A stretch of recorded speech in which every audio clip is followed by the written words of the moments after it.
Hi viewers, welcome again to another edition of Scoreboard here on Act 25. I'm your host George Matheson, and it's always a pleasure to be in your company every Monday night between the hours of 8 to 9, and we say it's a big welcome to those who are viewing us locally and those who are viewing us online at www.act25tt.com.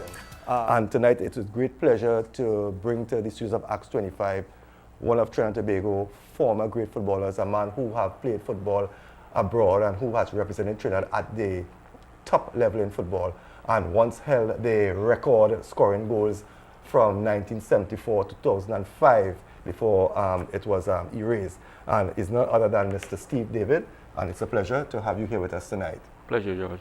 Nice to be here. Well, Mr. David, call you Steve. Yes. Yeah.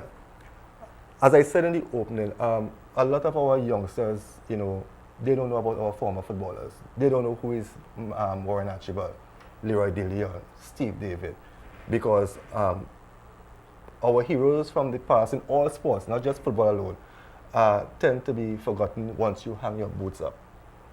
But I have you here with me tonight, and I will take the first part of this hour-long interview to touch a bit about on Steve David, the footballer, right? I know that you grew up in Point, you attended St. Benedict's College, you first started to play with Caroni FC, then you went over to Police. Tell me how your career in football actually started. Well, like you said, I grew up in Point, fortunately for me, with a rich football tradition. Started with Shell and then went to Civic Center and it continued on. And always had a lot of great players before me that looked out for us and kind of encouraged us, and we had a Shell Cold Steam. And from that I went to St. Benedict's College and I continued on then and went to Caroni, like you said, and then Police. So I mean, it's just football in those days was just the pastime, the thing to do, and we just built from there. Okay. Was there any individual who you would say was the motivator, who really motivated you to get into the sport of football? Not really. Well, my dad played, and my elder brother Anim, he played for Trinidad. He played, and it's just the surroundings. Everybody in Point played, and we were just.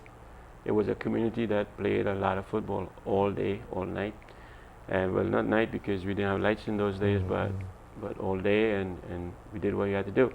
There was players I looked up to, and I from early I learned the history. As a young kid, I went and look at games, Shell, and look at the players and study some of the players and personalities, how they play.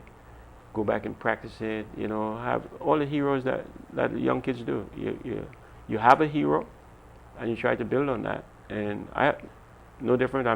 I did the same. I work hard to kind of reach where I did. A lot of hard work and a lot of God-given skill. Okay. Was it 1971 you were first called up to the national team? Yes. That was for the Pan American Games in Cali, Colombia. Yeah, you did your homework. Yeah. Very good. Yeah. Tell me about that. That was my first opportunity to play with Trinidad. I was playing for Police, and prior to that I got selected on the POSFL team to play against SFL as a backup, as a reserve. And I got 20 minutes at a game time, and that got me on the national team, and then I went to Cali, Colombia with the national team for the first time. And that's when I first represented Trinidad. And the rest was history after that. Okay. I vowed that once I get on that team, nobody's going to get me off until I'm ready to go. Okay. And I did what I had to do. And in 1974, you scored 12 goals, including 2 hat-tricks. Oh, okay. Well, World Cup preliminaries. Yeah. That came out. Yeah, that came before. That came actually. That's 1972 is when 74 was the World Cup year. 72 was all the preliminaries and stuff. Yeah, and again, I worked my way up to, I think 12 games. I scored 16 goals in World Cup qualifications. But it was fun.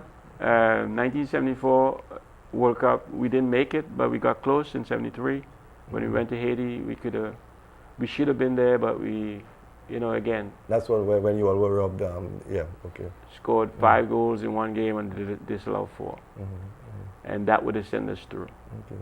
So, When you look at your era of football, right, and you look at what is happening now with our football, I mean, our football is at the lowest right now.